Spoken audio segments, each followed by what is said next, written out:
तो गाइस कैसे हैं आप सब लोग। स्वर्ड्स एंड स्कार्स के एपिसोड 52 के साथ हाजिर हो। तो लास्ट एपिसोड के एंड पे हमने देखा था कि हमारा सांगू और शिन जो होते हैं वो दोनों अंडरग्राउंड पैलेस में पहुंचते हैं। तो वहां पर एक लड़की आ जाती है जिसे हमारा सांगू चेहरे पर पंच दे मारता है और वो बेहोश हो जाती है और उसकी आंख सूज जाती है।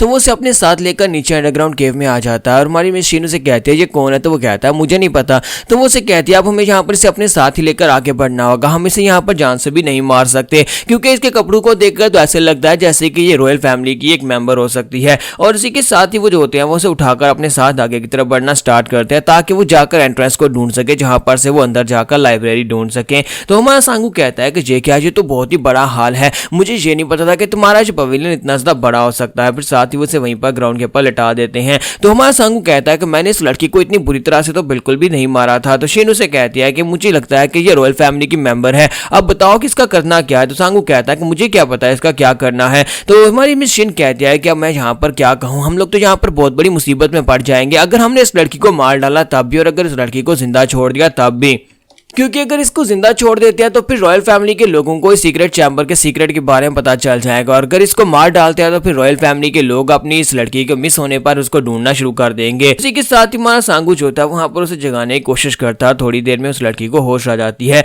तो जैसे उसे होश आ जाती है तो इसी के साथ ही मिस शिन उसे पूछती है कि तुम कौन हो। वो उठकर बैठ जाती है और कहती है कि तुम दोनों कौन हो। तो हमारा सांगू से कहता है कि हमने पहले सवाल पूछा है, जल्दी से बताओ कि तुम कौन हो। हमारा सांगू गुस्से के साथ उससे पूछ रहा होता है कि चूहिया कहेंगी चल जल्दी से बता कि तेरा नाम क्या है। तो इसी के साथ ही मशीन आगे बढ़ती है और उसे कहते हैं कि यंग मास्टर इसको मेरे पर छोड़ दो, मैं इससे पूछती हूँ। और इसी के साथ ही हमारा सांगू जो होता है पीछे हट जाता है और उसे कहती है प्लीज माफ कर देना, हम लोग यहाँ पर तुम्हें अपनी आइडेंटिटी इस तरह से बिल्कुल भी नहीं बता सकते। क्या तुम पहले अपनी आइडेंटिटी के बारे में बता सकती हो, क्या है तुम कौन हो, पहले तो अपने बारे में बताओ। तो इसी के साथ ही वो लड़की उसे बताती है कि मेरा नाम प्रिंसेस ह्योरियोंग है और मैं इस रॉयल फैमिली की प्रिंसेस हूँ, यानी कि तुम्हारे कंट्री की प्रिंसेस हूँ। ये बात सुनते ही हमारी शिन कहती है कि मुझे लगा ही था इसके कपड़े प्रिंसेस के जैसे ही लग रहे हैं। और इसी के साथ ही वो लड़की उसे पूछती है प्रिंसेस आप उनसे पूछते हैं कि बताओ कि तुम लोग कौन हो और तुम लोग यहाँ पर मेरे सामने अपने घुटने क्यों नहीं टेक रहे, जल्दी से अपने घुटने टेको और मेरे सामने यहाँ पर मुझे रिस्पेक्ट दो। तुम लोग यहाँ पर हमारे पैलेस के अंदर क्यों घुसे हो, ये हमारा पैलेस है और तुम यहाँ पर इसके अंदर इस तरह से छुपकर नहीं घुस सकते, क्या तुम यहाँ पर मुझे किडनैप करने के लिए आए हो।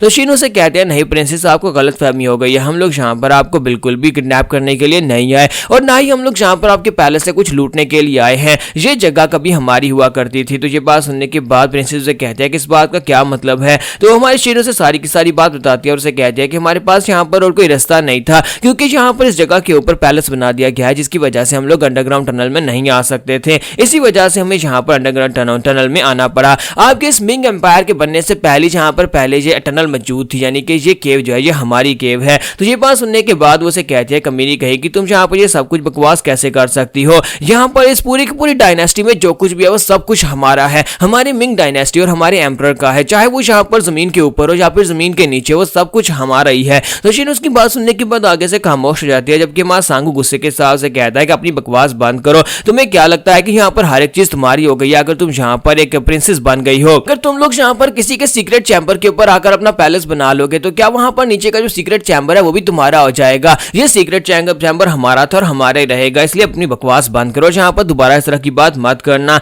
और अगर तुमने दोबारा इस तरह की बात की तो मैं तुम्हारा दूसरी आंख को भी पंच मारकर सुझा दूंगा। तो ये बात सुनती वो लड़की बेचारी काफी घबरा जाती है। तो इसी के साथ ही वो उसे घूर कर देखती है जबकि मां सांगू से घूर कर देखता है और इसी के साथ ही प्रिंसेस उसे कहती है कि तुम यहाँ पर मेरे साथ क्या करने वाले हो। तो शिन उसे कहते हैं कि योर हाइनेस हम तुम्हारे साथ क्या ही कर सकते हैं, हम तुम्हारे साथ कुछ भी नहीं करेंगे, हम लोग बस इस सीक्रेट चैम्बर के बाहर आए थे ताकि हम लोग यहाँ पर से अपने काम की चीज ले सके और उसके बाद हम यहाँ पर से चले जाएंगे और तुम भी यहाँ से जा सकती हो। तो प्रिंसेस अपने चेहरे के ऊपर हाथ रख दिया क्योंकि उसकी आंख जो होती है वो सूजी हुई होती है। तो वो उसे कहती है प्लीज माफ कर देना, तुम अचानक से वहां पर मेरे सबऑर्डिनेट के सामने आ गई थी, इसी वजह से हमारे यंग मास्टर ने तुम्हारे मुंह पर पंच दे मारा, मैं इसे अभी ठीक कर देती हूँ, इससे तुम्हें काफी ज्यादा राहत मिलेगी। और इसी के साथ ही अपना हाथ आगे बढ़ाती है और उसे कहती है कि बस मुझे यहाँ पर तुम्हें टच करने दो और उसके बाद देखने यहाँ पर तुम्हारे जख्म का निशान भी खत्म हो जाएगा। और इसी के साथ ही प्रिंसेस कहती है अच्छा ठीक है तुम कर सकती हो। और हमारी शिन जो होती है अपनी एनर्जी के साथ उसके चेहरे के ऊपर वहां पर अपनी एनर्जी डालना स्टार्ट करती है ताकि उसको हील कर सके और थोड़ी देर के बाद उसका जो निशान होता है वो गायब हो जाता है क्योंकि वो वहां पर अपनी घोस्टली टेक्निक को यूज कर रही होती है।